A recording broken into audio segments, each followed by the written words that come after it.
pour la société.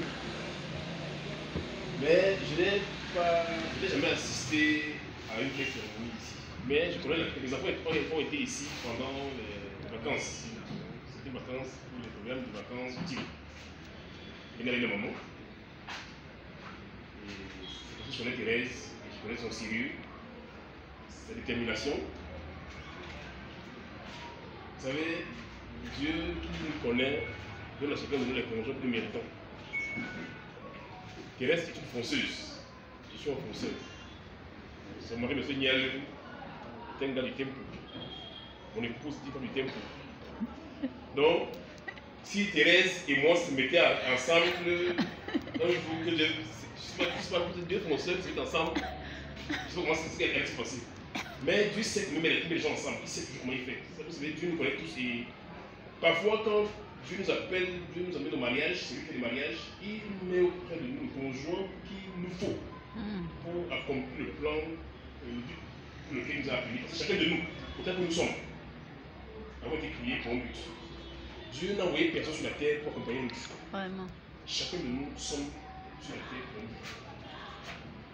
Et je rends grâce de ce que Thérèse met cette activité, cette œuvre qu'elle fait sur le cadre de la mission, le cadre de la mission. Vous savez, il y a un verset que j'aime dans la Bible. Je vais en citer deux. C'est une prédication, mais nous sommes dans une œuvre dont la base est chrétienne et le repère des chrétiens, c'est la Bible.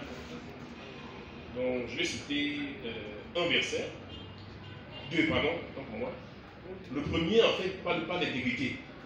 Dit, voilà, c'est le mouvement intégrité bien en Afrique. Lorsque Dieu appelle Abraham à sortir du Our en Chaldée pour aller au pays où Dieu l'envoie, Dieu lui dit,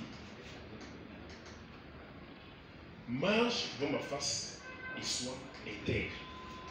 C'est Genèse 17. Dieu lui dit, marche devant ma face et sois intègre. C'est la seule chose que Dieu dit à Abraham.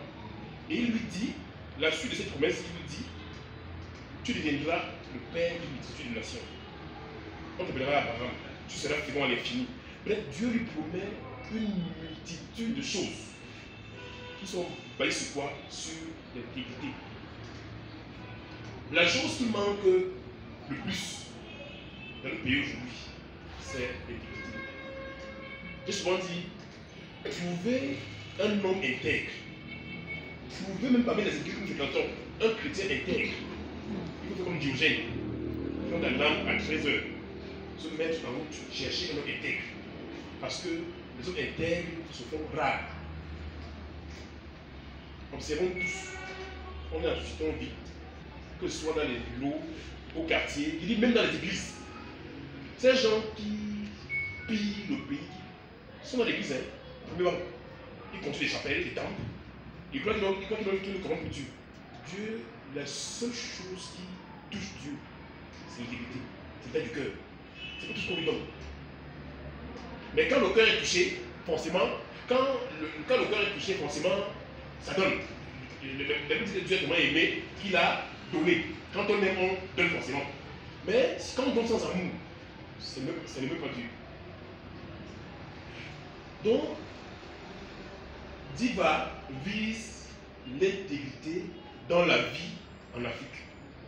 Vous savez, cette société camerounaise est tellement pervertie, corrompue que s'il faut prétendre avoir une génération intègre, il faut qu'on nous balaye tous, nous là, nous qui sommes les générations des gens qui sont devenus des années 75, dans mon temps là, on nous balaye tous, on commence avec nos enfants, mais on prend tout un pays. Alors qu'est-ce qu'il faut faire? On nous dit, la Bible dit, instruis l'enfant selon la voie qu'il doit suivre. Quand il sera grand, il ne l'aura pas. Et cette voie qu'il doit suivre, n'est pas quelle voie. On peut instruire l'enfant selon la voie de la sorcellerie, selon la voie. Mais c'est comme cette parole-là vient de la parole de Dieu, cette voie sur laquelle on doit instruire l'enfant, c'est la voie de sa parole. Et j'ai souvent dit aux gens que la seule chose qui change le cœur de l'homme, c'est la parole de Dieu.